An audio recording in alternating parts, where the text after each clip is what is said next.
Okay, good afternoon, everyone, and welcome to the BUMC Housing Resources presents All About Renting in Boston. My name is Jonathan Brett. I am the Associate Director of Student Financial Services and Housing Resources. We are two offices within one, and today we're going to be talking about getting acclimated and trying to find housing in Boston. So just a couple things about what this presentation is. So my friend and colleague Steve Handler from Beacon Realty Properties is going to talk to you about the process of what it's like to rent in Boston, some of the tools, tips, and tricks that you should know about once you're getting that search started. Everything that is being provided in the and in the slideshow will be emailed to you, so it will be available to you. So you're not worried about trying to find the links. We will send that over to you. This session isn't actually going to be anything with trying to individually help you with finding housing one-on-one. There are agents and real estate agents and companies that can help you with that. This is just more for you to find the tools and to get yourself comfortable with your housing search. So Steve, I'm going to hand it over to you. And I have my colleague here, Alex Spartan. If you have questions, you can put them into the chat. Some of the questions may be answered during the conversation, but we will have time for Q&A afterwards. And Steve is happy to help out as well with me. So Steve, this is all you. Thank you for joining us, and it's all yours. You're welcome. Thanks, Jonathan. Hi, everybody. When Jonathan asked me if I'd be interested addressing you today about the expectations of a landlord when you're renting an apartment in Boston, I immediately thought of a book that my wife was reading when she was pregnant and we were expecting our first child. The book was called What to Expect When You're Expecting. And the book breaks down the entire pregnancy month by month, told you the changes that were going to be occurring in her body, as well as explaining what stage of development the baby was at. So I hope when I'm done today, you'll have a better understanding of the different stages that you need to go through to rent an apartment in the city, what to watch out for, and what to be aware of. After graduating from Syracuse University in 1988, I seem to be getting older every year. I immediately started working at Beacon Realty Properties. It's a company that my dad started back in 1959. I actually rented my first apartment to someone when I was 12 years old. So I figure I've signed about 6,000 plus leases in the city over the last 30 some odd years. All right, let's get started.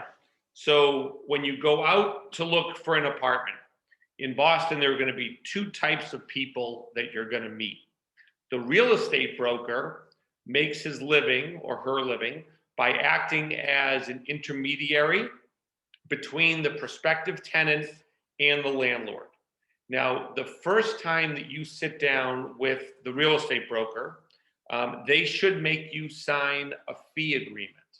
And that fee agreement is going to explain what their compensation is and when that compensation is due.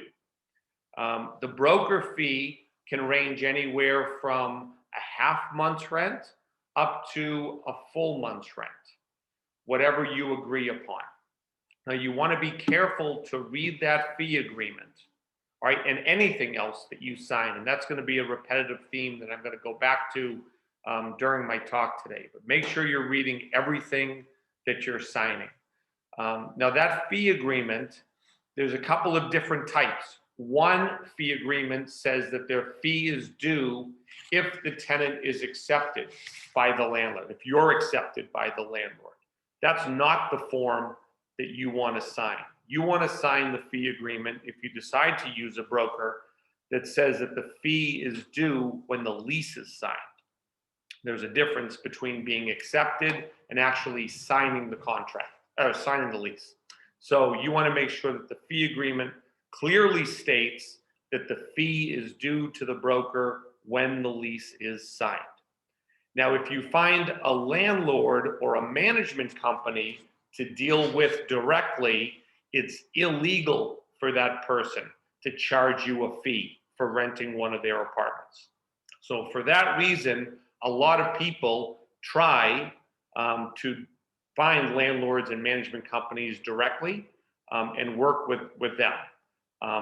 It takes more time, it's more effort, but saving up to a month's rent is obviously terrific motivation.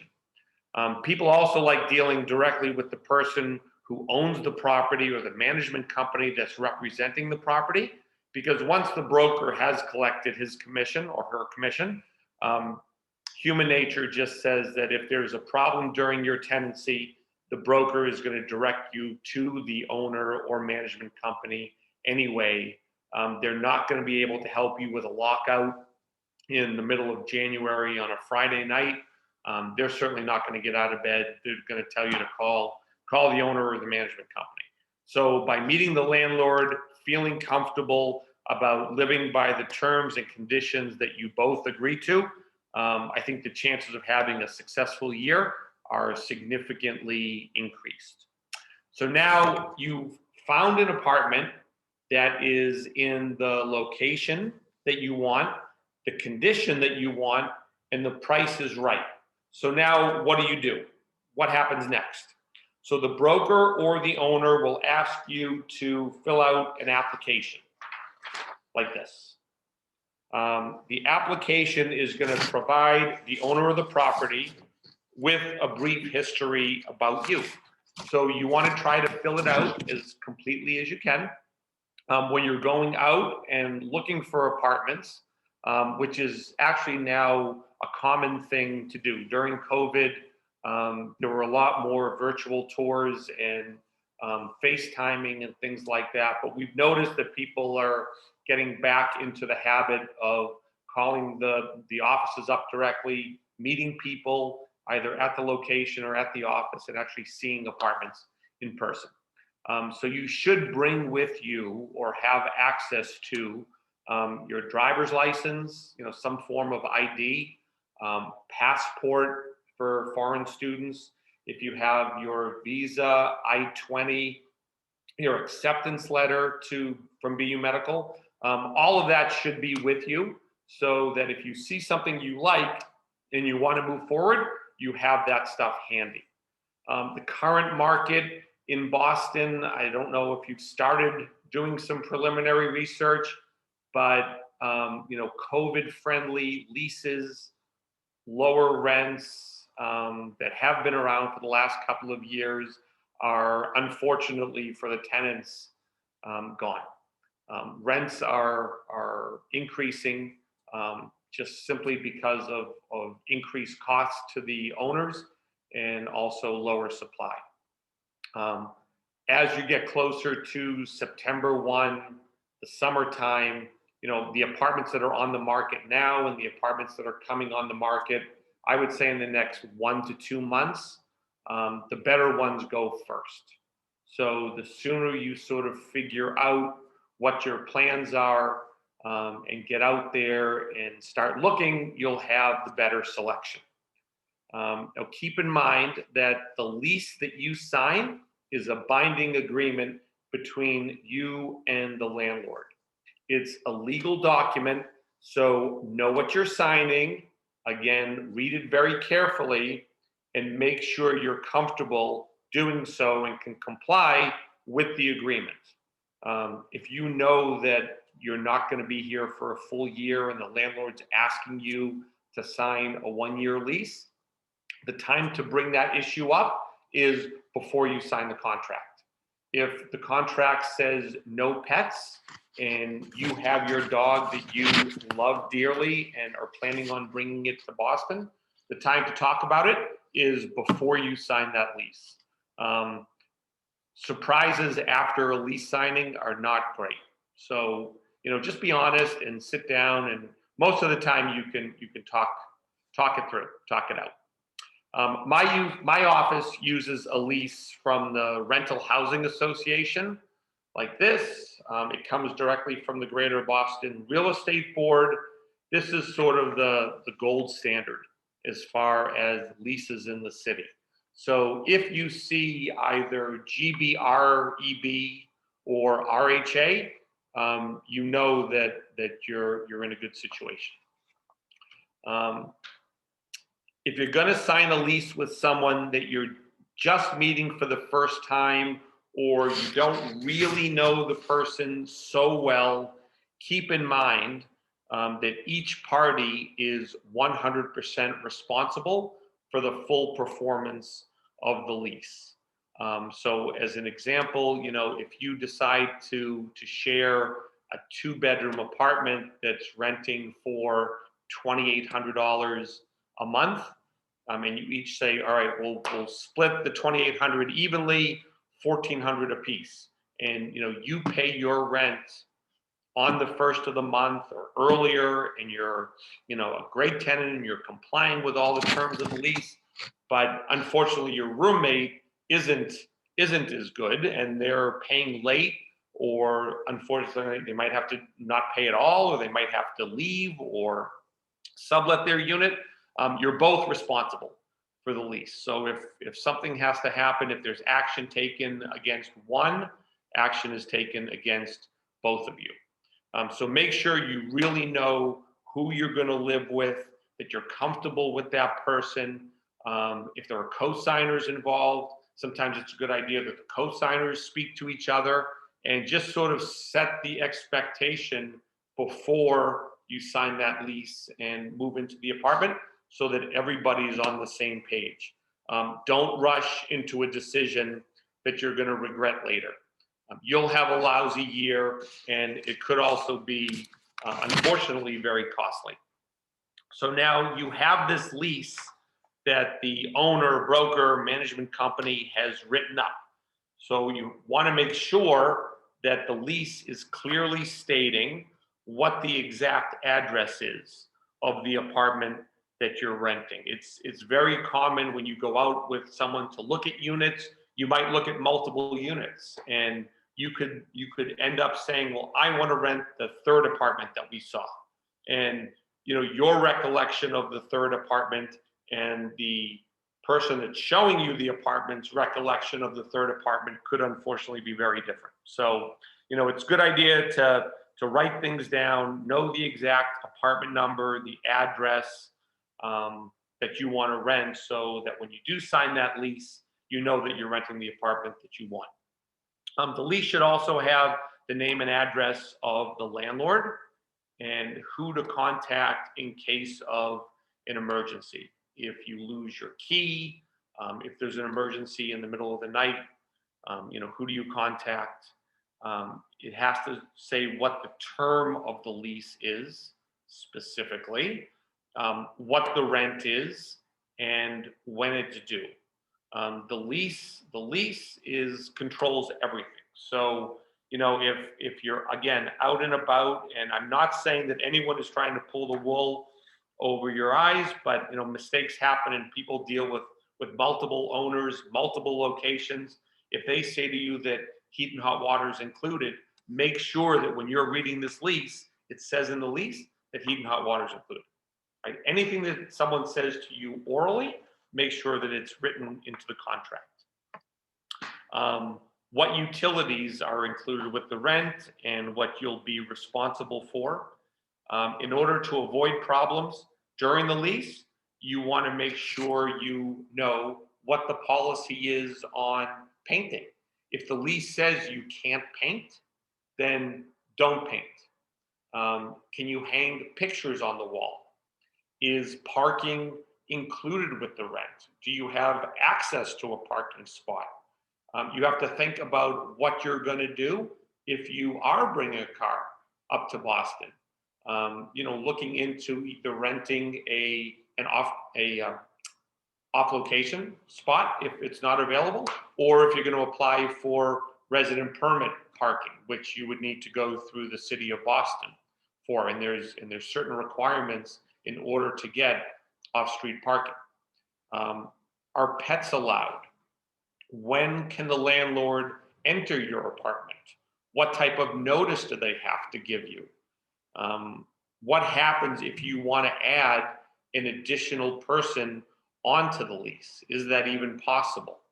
Are you allowed to sublet your unit before the end of the lease? And what's that process? You know, I mean, when you find, or when the apartment is re-rented, are you completely off the lease? Do you get your deposits back? Or do you take a back seat to the new person that's coming in? And are you still responsible for anything that might happen during that new tenant's tenancy? All questions that you need to know before you sign this contract. Now, it's common in Boston to collect up to 3 months rent when you sign the lease or before you move in, depending on the landlord and the management company.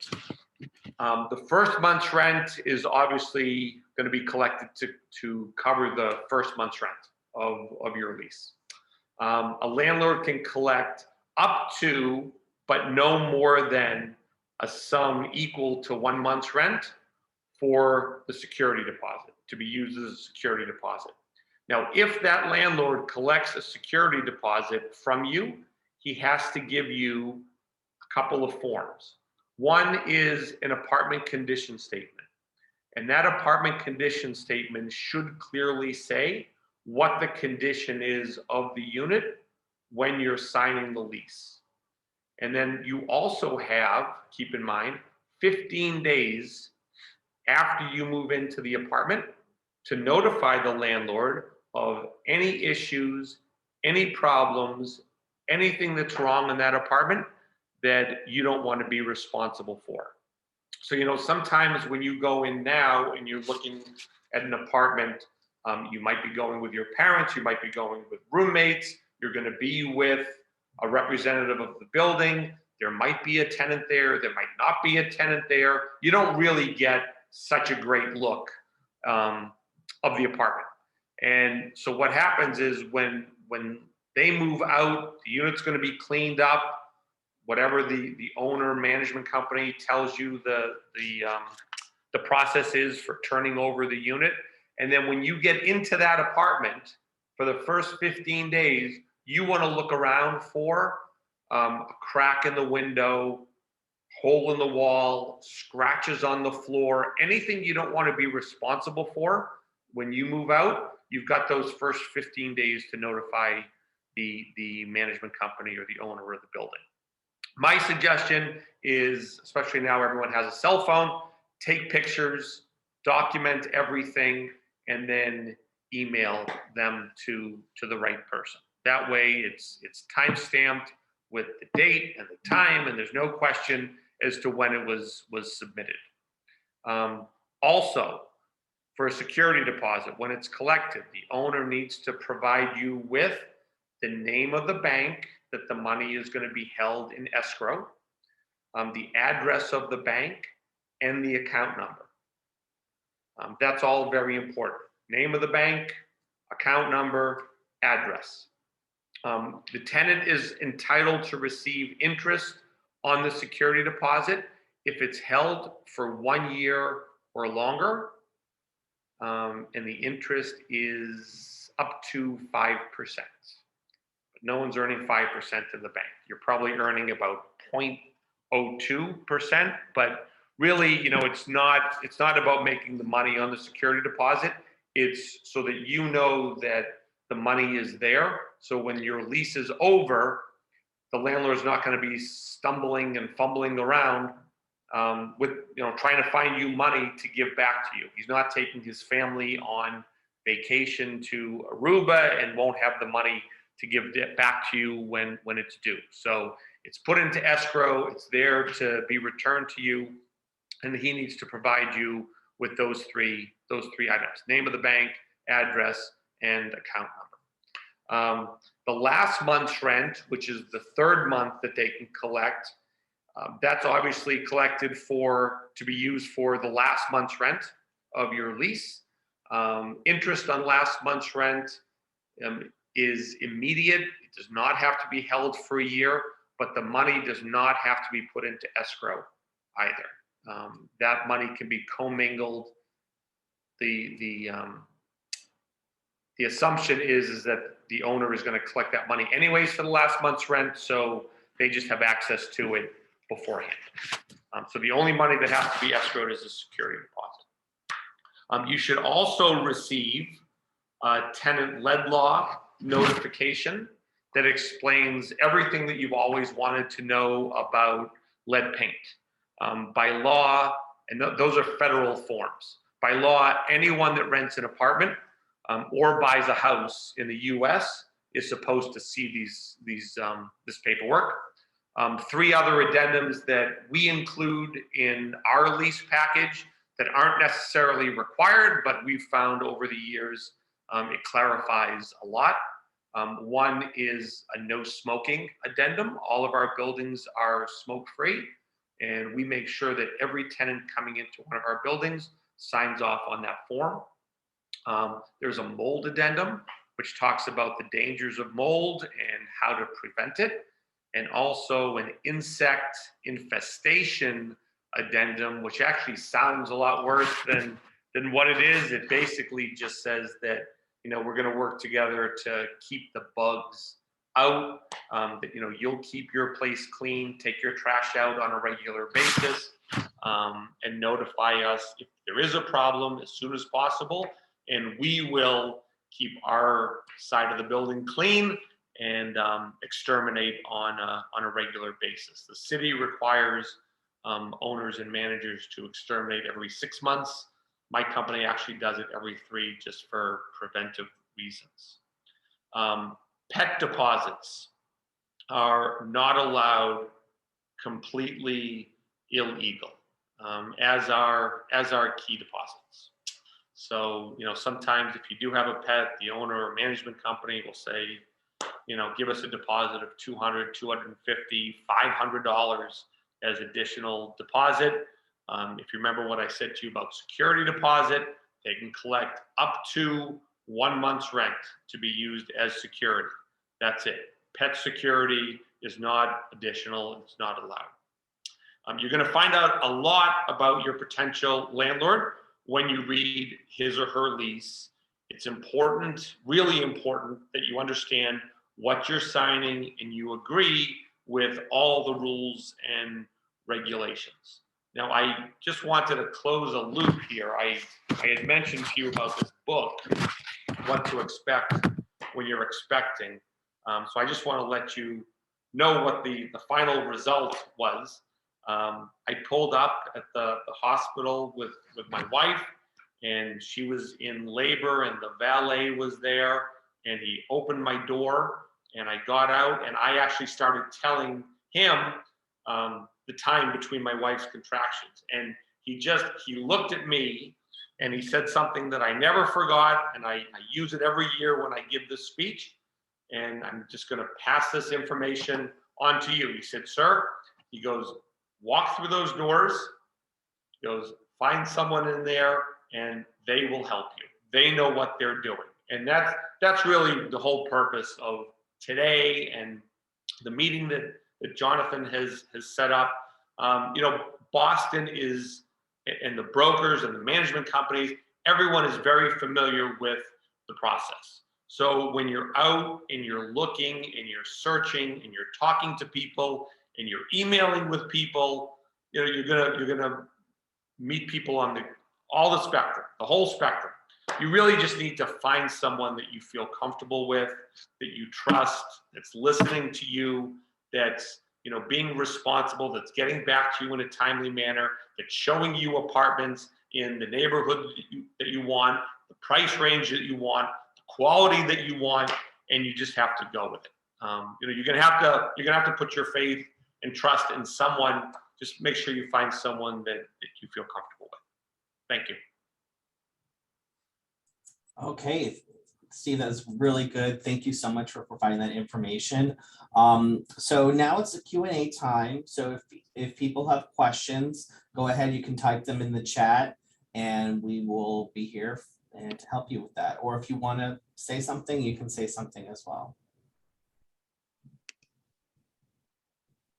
I think one thing I'll just make sure that to remind everyone, I said this before, but in case anyone came in later, Everything that was provided in the slides, as well as some additional information, will be emailed to you. So you'll be able to have everything that was provided and a link to that. So we have a question. Do renters often have cars, and do some apartments come with parking spaces? So I can take part of it.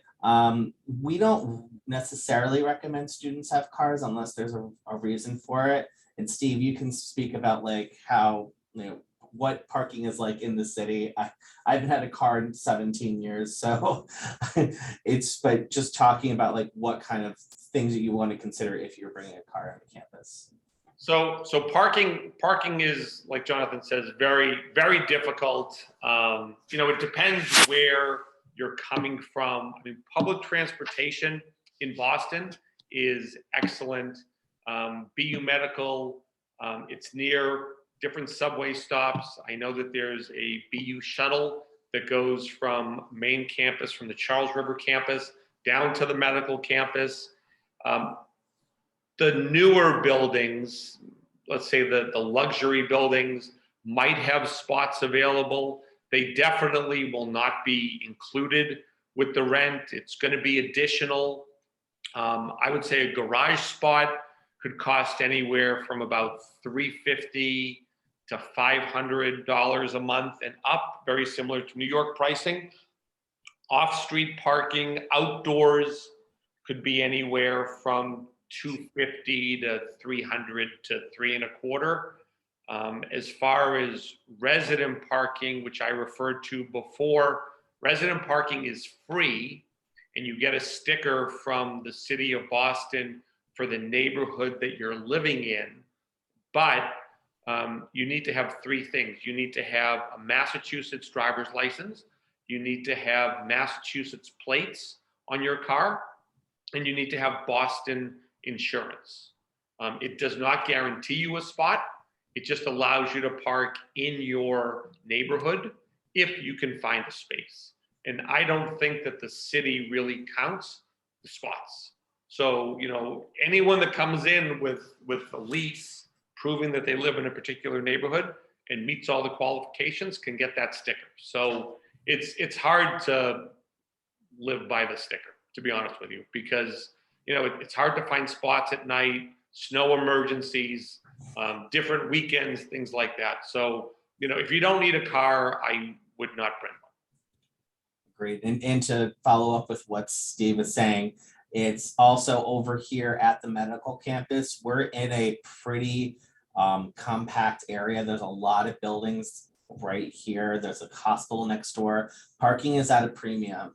So if you are looking to drive to campus, I would advise against it. We have information on the parking website about rates and things like that, but it can be $200 to $300 a month, and that would be something that would be on it, that you would have to be taking care of outside of any sort of financial aid that you're receiving. So there are ways to get around the city. So, and I would assume, Jonathan, also that there are car share services like Zipcar. Absolutely, there's stuff car like that. share.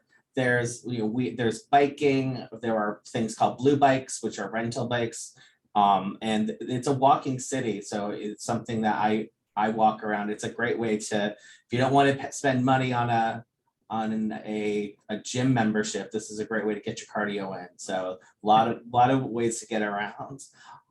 So some more questions. So next one was from Sarah.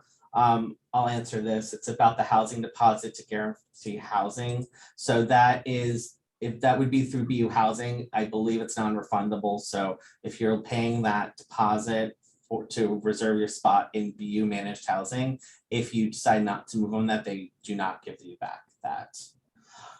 Other question, this is a pretty popular one, was about neighborhoods and which ones to look in and which ones to steer clear of. I think this is what I say to everyone, and Steve, you can probably add on to this afterwards, but Boston's a very, very interesting and diverse city. There's a lot of different neighborhoods. Some are more urban, some are more suburban, some are a little farther out. There's a lot of different types of neighborhoods. what neighborhood should you stay in and what should you stay clear of? There really isn't one particular right answer. There are 3 C's, and this is one of the slides that is on here that you have to consider. Is the place that you're looking at, is it clean? That doesn't mean if it's upgraded, because a lot of places are older, but is the place clean? If it is, it there's no there's no damage, it doesn't seem unsafe. Do you feel comfortable in the building and as well as the neighborhood? Do you walk around, do you feel like, oh, this is a place I could live in? And is it close to transit? Can you get to and from the campus easily? So it's not necessarily saying stay out of this neighborhood or stay out of that neighborhood, or stay here, stay not, because it really depends. Like in this neighborhood in the South End, it's really close to the campus. It's really expensive. But everything is very block by block. So it's not just like whole neighborhoods that you'd want to avoid, because I don't think that that's the case. And honestly, there are some great places in every single neighborhood, and there are great people in every single neighborhood of the city. So I wouldn't discount anything from any sort of particular purpose. We have information on our website about how to connect with Boston Police Department that can give you some up-to-date crime statistics. So if that's something that's concerning, because I know some people have that as a concern, that you should definitely utilize that tool. But there's a lot of great options for people, and some are going to work better than others for different purposes. If you have children, or if you have, if you want to have a car, if you want to have more space, if you want to be closer to campus, they're all good reasons why you want to live in a particular neighborhood or not. But it's really what you'd want to feel comfortable in. I think that is the biggest takeaway. And Steve, unless you have anything else to add on that. I'm speechless. You home run. That was it. That was the answer. Thanks. So tips about how to avoid using a broker. I think for that, it's like you look for things that if you're working with a property manager like Steve and other people who are just property managers. Brokers have to be licensed real estate agents. So those are the only people who can have that. But a lot of landlords utilize brokers and agents because it ends up being easier for them, rather than they're doing a lot of the logistical things of looking for applicants and getting things together, that they find it easier for them to just pay the fee. You can look for broker fee, or whether or not it'll say no broker fee on the advertisement, it will indicate that for you. John, one thing that I would suggest, and I'll put in a plug also, is the BU off campus website. I really think that that's a great place to look for BU students, because it's a controlled environment. The brokers, the owners, the management companies, everyone that advertises on that BU off campus website is known to BU. So, as far as going out and just finding a random person that might not have a connection to the school, at least you're working with a company that does have a connection and is known to BU. And, if heaven forbid there's an issue, there's a problem, they don't treat you well, you can give feedback back to the off-campus website, and they would be able to maybe mediate a solution for you. Yeah, absolutely. Thank you. Next question's from Hunter. Are pets typically allowed on public transportation? The MBTA website, I just verified with that, is that they allow service animals at all times. Dogs that are non-service animals or any other pets are not allowed during peak times. So that'd be 7 to 10 a.m. on weekdays, as well as from 4 to 7 p.m. After that, you can have non-service animals. Smaller animals like cats and rabbits and things like that have to be in cages or are confined in some sort of a pet carrier object. So that's just one of the things with that. Goldfish also, Jonathan. Oh yeah, goldfish too. Yes, iguanas, the whole enchilada. We have a question at the 15-day period for reporting issues. So we're talking about the apartment condition statement. That's common law, or is that something that's set? I believe it's 14 days is the state law. 15 days is state law. Yeah, so excellent. So they're asking, what's the rent for 2-bedroom apartments in Boston right now? Well, it depends on where you are. So we have the housing resources reference sheet. That is actually was one of the items that are circulating on there. It can vary. In this neighborhood right now in the South End, it can run between $3,000 to $4,000. It can run up to $3,000. It could be higher than that. What will be is if you're looking for certain places there that are 2 bedrooms, there are 2 bedrooms in other parts of the city that'll be a little bit less expensive. But I will send this out with the slides that has the whole leases. So, in this neighborhood, 2 bedrooms can be run between 3 and some of the higher end could be up to 5,000. Some of the other neighborhoods, it would be maybe $2,100 to $2,700. So I will send that out to you so you'll have like an understanding. Boston is an expensive city for renting, unfortunately. So if you're looking for that, we'll make sure to give you that list, as well as the off-campus services website that Steve was mentioning and is on the slide. You can limit your search based off of price. So if you are looking for a particular house or an apartment or a unit, you can limit it based on how much you're looking to spend. But the reference sheet is really helpful to kind of just give you an idea of what you'd be expecting in certain neighborhoods. Is online searching safe enough, like virtual tours, if I can sign my lease online or I have to visit? I think it's important to visit if you can, but I understand that's not the case for everyone. So I would say that it's a comfort level. And Steve, as a property manager, what do you have a preference when you're meeting with people? If you want them to come in, or do you do virtual? Well, I always prefer to meet the people that are going to be living in the building as well. I mean, as much as the prospective tenant is coming into my office to check me out to make sure that not only do they like the apartment, but they also feel comfortable in the office. We're checking them out to make sure that we feel comfortable renting the apartment to them. The last couple of years with COVID, it was more difficult and people didn't feel comfortable doing the in-person touring. But like I had mentioned, I mean, people are going out now and looking. I think a lot of it has to do with feeling comfortable with the people that you're working with. A lot of offices will do sight unseen rentals, and they'll make you sign a form, that's clearly stating that you have not seen this apartment and you're renting it sight unseen and you're signing the contract and you're responsible for this apartment. And then it gets into the fact of, well, the photos that they're sending you, how accurate are they really? Are they from 5 years ago when the apartment was painted and it hasn't been touched since, or are they updated photos? I think that, if you work with an owner, if you work with a management company, they're going to be around, they're going to be on the premises. They don't really have anywhere to go. So I think that, they probably won't, they don't stretch the truth as much as maybe someone who's just collecting the commission and moving on to the next deal. Absolutely.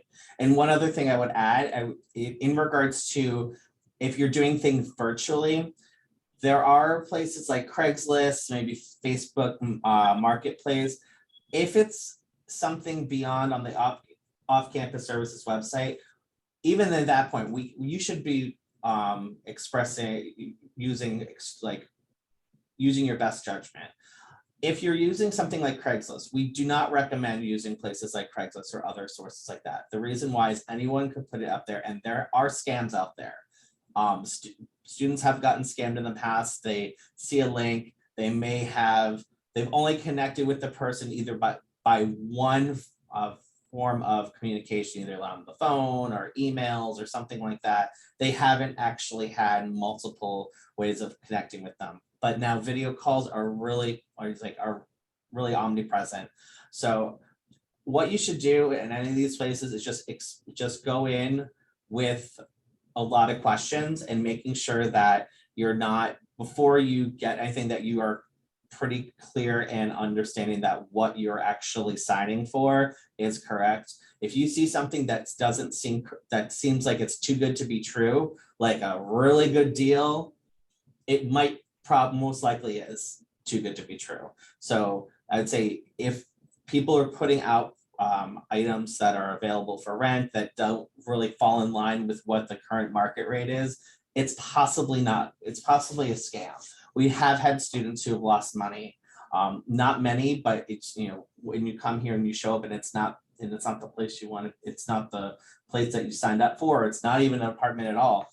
So just ask questions, try to get through a video call, like just do it like a FaceTime or a Zoom or something, to make sure that it's, you know who it is who you're speaking with and you know what the property looks like. So I think that, yeah. Jonathan, just to follow up, you know, exactly what you just said, you know, 2 bedrooms in the South End are running for $3,000 a month. So if you find one that's $1,500 a month, that's modern, with a pool and stainless steel appliances, with a parking spot and blah, blah, blah, blah, blah, it's a scam. Absolutely. If they ask you for, you know, if it's cash only, it's a scam. If they Venmo only, wire the money into my account, I'm a truck driver and I'm driving across the country and I can't talk to you right now, but wire the money into my Bank of America account, it's a scam. Yeah. You know, you guys are, for the most part, I'm sure you've all rented apartments as undergrads before somewhere else. You know, just don't make these mistakes. Don't get so caught up with a deal that you sort of lose your perspective on what's legitimate and what sounds fishy. Yeah. And that actually goes into our next question, because I think some of the issues that come up with this is that if a student is looking for something and may not give yourself enough time, it's always advisable to at least 2 to 3 months before you're coming to Boston, trying to connect with an agent or looking for actually putting something down. Housing does switch and gets snatched up really quickly. So you shouldn't wait. So if you're coming for a program that starts in September, then you probably want to get into your place either August 1st or August 15th. So you're settled. Or if you are going to be coming in September 1, that's great. I know a lot of the dental programs, the medical programs start in July and in August. So you want to find a place that gives you enough time to look for a place and to get settled in. So the advice will be the 2 to 3 months before your program starts. So I think we had 2 questions about that kind of right in a row. May is a perfect time if you're starting in September. If you're starting in July, I'd say start connecting with people now. That's the ideal within the next week. Like I would say within the next couple of weeks, start the process. It's like what's available may not be available next week. Yeah, I mean, you know, we do have some apartments available now for the summer and the fall. We've given all of our tenants until the middle of March to let us know. So I think, you know, sometime between mid-March and mid-April is when these apartments are going to be on the market. So, you know, what you should be doing now is getting your ducks in a row, lining up your roommates, having the conversations, you know, trying to narrow down a neighborhood, maybe price range, things like that, talking to parents, talking to co-signers. And then, you know, typically I suggest before the end of the semester, that's when all the good apartments get rented. You know, the kids that are in Boston now certainly have an advantage over the kids that aren't here, the students that aren't here. So, you know, if you want to plan a trip to Boston to come look for something, or if you're here now and you want to look, I would say, you know, before May, before finals in the spring is a great time. That's probably when you're going to have the largest selection. And then as we go through the summer, the apartments the list starts to go down. Yeah, thank you for that. There was a student who's coming from Canada. One thing I would also advise is any international students, we have our international student page, which is actually up right now. There are some additional considerations. that you should look into? And Steve, as a property manager, what are some of the things that you would expect from a student who's not a US citizen? Well, I married a Canadian girl, and I actually got married in Toronto, so Canadians are most definitely welcome. But typically for the foreign students, we'll want to see your passport, we'll want to see your visa, we'll want to see your I-20. I mean, some of the visa and the I-20 might not come out until later in the summer. That should not prohibit you from going out and looking at apartments, and it should not prohibit the owner from renting you an apartment. I mean, if you have your acceptance letter from BU Medical, then that should open up the doors. I've mentioned this before. The students in your school are highly sought after. You're grad students. You're going to be doctors. You're not in the room that often or in the apartment that often because you're studying so much. So, the management companies and the owners know who they're dealing with. If I get a call from someone that says, we want to rent an apartment, but I won't have my I-20 for another 60 days, 90 days, that would not ever put any sort of a roadblock up to renting an apartment to someone. Right. Thank you. You're welcome. So recommendations for searching without an agent. I would say it's the same searches that you would start with our off-campus services. Look to see whether or not the agents are not involved. Any building that is just a managed building, not part of an agent.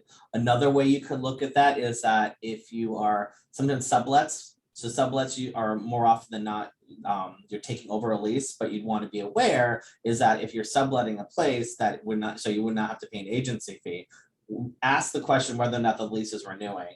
Many times those sublets are just trying to complete a lease for someone who maybe graduated or moved out of town and they have a vacancy and they just want to finish off the lease and everyone's going to move out. So you would want to ask about renewal. The roommate search, once you have your BU email address, that allows you to connect with someone who already has a place. So you don't have, there's not going to be any sort of agency fee. And any sort of private landlord who's just working one-on-one trying to fill a room. A couple of other options that are alternate housing options, which are Nesterly and Our House and Our Home Boston. Those are below market options. They do have other components. So for Nesterly, that service, you would be living in a room in an apartment with someone who already owns their home, usually an elderly person. And in exchange for lower rent, they provide that you have to provide some housework. So either like yard work, shoveling, grocery runs, things like that. It's not a home health care thing, but it's helping people who are living in the city on fixed incomes and an opportunity to have someone come in and they can remain in their house. Our Home Boston is a home share, so it's a little bit more, you're living with a visiting family. More for like a lot of undergrad utilize that, but it's an option that some students do use, especially if they're coming in for short terms. But anything that says agent free, broker free is an option to avoid working with an agent. But I don't think all agents, I don't think it's necessarily a bad thing. Agents can help you out with showing you a lot of, we can show you a lot of properties. They'll know the city. There is going to be a fee, yes, so there is that consideration. However, if you're going to be living with 2 or 3 people, you'll be able to you can split that out amongst all the people in the house. So it's not necessarily a bad thing. It's just being aware that it is a fee, but if you're not going to be able to come to the city or you have just a weekend, maybe working with an agent is going to help because they're going to be able to say, these are the properties I have available. Let's go check them out. And for that service, there's going to be a fee, but it'll allow you to get you some really good options within a period of time. I worked with an agent when I first moved to Boston, and it was a good experience. You just don't feel pressured to do anything. I think that's the thing. It's like as long as someone's saying you have to sign today, this is what you need to do today. But one thing you want to do is to be aware that a property that you might see today may not be available tomorrow because there's lots of people coming in. So how far in advance would a landlord or management company typically be willing to offer a lease before the lease starts? I think, Steve, you can attest to that. I think talked a little bit about that already. Yeah, I mean, like I said, there are apartments available now for summer, apartments now for summer sublets for the fall. They're out there now. People have listings. They're coming in, and people are starting to rent now as well. Like I said, I think in the next 30 to 45 days is when everything is going to be on the market, and then from there, everyone's list will just begin to get smaller and dwindle down. Mm-hmm. Yeah. And then so income requirements, is there anything in regards to income requirements if they haven't had a job? Now, most of the students coming here, we know that they're not going to be working. You may request for a landlord letter where we can provide information if you're receiving money from loans, and if there's some sort of income requirement that's needed by a landlord or an agent, we can provide that information for you if you are receiving financial aid. And then Steve, what kind of income requirements would you ask for a student who's coming to BU Medical Campus? Well, I mean, a lot of times, we might be talking about having cosigner involved, where we would do a credit check on the cosigner as well as the student that's coming in. I mean, if you don't have a lot of credit, that's fine. Obviously, if you're coming in from out of the country and you don't have a social security number, that's fine as well. I mean, I've really never had problems with any BU medical student. I would, again, just use it to your advantage. You're very desirable, and you make very good tenants. So a lot of it is just on gut. When I meet someone, I kind of size them up, and with BU medical students, I've never had an issue or a problem. Right. But there's not a specific number, but those numbers will vary. For people that do have income requirements or buildings that have income requirements, it's going to vary between building and what people's comfort level is. Yeah. And then finding a good broker, talked about this a little bit earlier. As I'd say, start with the off-campus services website. These are all agents and brokers who have worked with BU medical students and BU medical campus students in the past.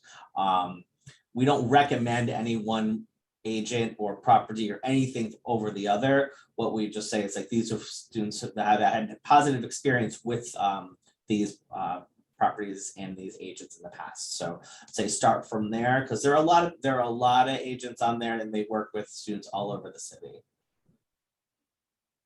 Is it typical to have an application fee? It is typical to have a credit check fee for sure.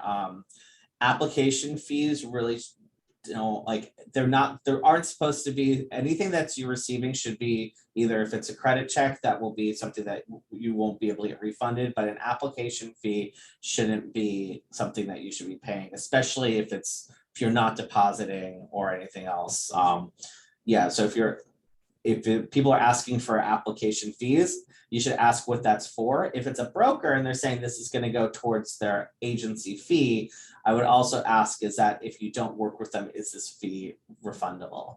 Because the only thing I would suggest students paying upfront would be a credit check fee, because that's pretty standard to at least know where you're going to be. So, and that's usually between $40 to $80 per person. That's Steve, do you have any other info on that? I've been a little hard on the brokers, so I just want to emphasize, there are some very good brokers out there. You might also want to ask if you know people in Boston. You can always ask them how they found their apartment, if they worked with anyone specifically, or if there's any sort of a chat room that you're in. You can ask, just throw it out there. Who have you worked with that is good and reputable and honest and things like that. I don't really like being nickel and dime. So if I'm going to work with a broker, and if I'm willing to pay them, a fee which is equal to a month's rent, I wouldn't really appreciate being hit up for another $25 application fee, which I think is questionable anyways, as far as them charging it. So. Yeah. All right, well, we are at time.